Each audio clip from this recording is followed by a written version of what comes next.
Yang selanjutnya, saya akan menjelaskan mengenai perencanaan anggaran dan belanja lembaga pendidikan.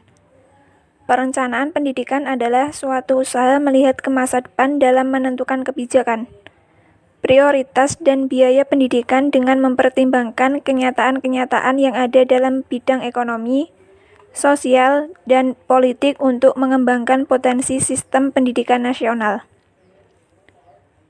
Perencanaan anggaran disebut rencana anggaran pendapatan dan biaya sekolah. Tujuan penyusunan anggaran ini di samping sebagai pedoman pengumpulan dana dan pengeluarannya, juga sebagai pembatas dan pertanggungjawaban sekolah terhadap uang-uang yang diterima. Jenis-jenis biaya dalam istilah pembiayaan. Yang pertama, biaya langsung atau direct cost merupakan biaya pendidikan yang diperoleh dan dibelanjakan oleh sekolah sebagai suatu lembaga, meliputi biaya yang dikeluarkan untuk pelaksanaan proses belajar mengajar. Sarana belajar, biaya transportasi, gaji guru, baik yang dikeluarkan oleh pemerintah, orang tua, maupun siswa sendiri. Yang kedua, biaya tidak langsung atau indirect cost merupakan keuntungan yang hilang atau earning forgone dalam bentuk biaya kesempatan yang hilang yang dikorbankan oleh siswa selama belajar.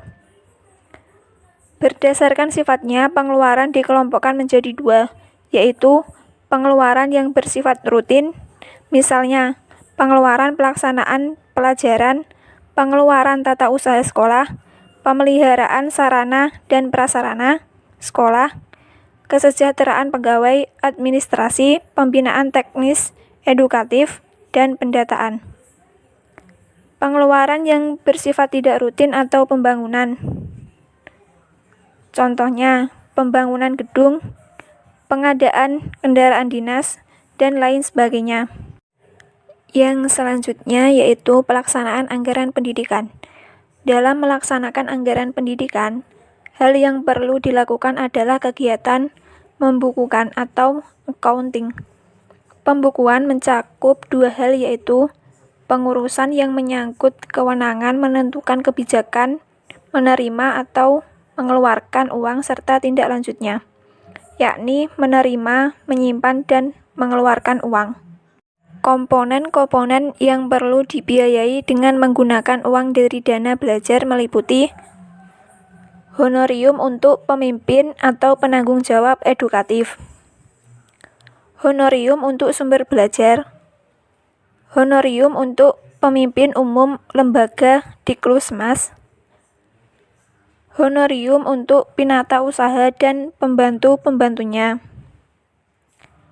biaya perlengkapan dan peralatan, biaya pemeliharaan prasarana dan sarana, biaya sewa atau kontrak, dana untuk pengembangan usaha lembaga Diklusmas, biaya-biaya lain untuk pengembangan, dan biaya tak terduga.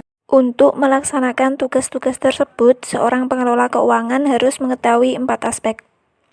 Yang pertama, mengestimasi secara tepat nilai normal sumber-sumber keuangan. Kedua, mencermati tentang pengaruh waktu dan ketidakpastian. Ketiga, memperhitungkan efisiensi pengaruh waktu dan ketidakpastian. Dan yang terakhir, menghitung efisiensi pengeluaran secara cermat. Baik, itu saja yang bisa saya sampaikan. Yang selanjutnya akan dilanjutkan oleh rekan saya.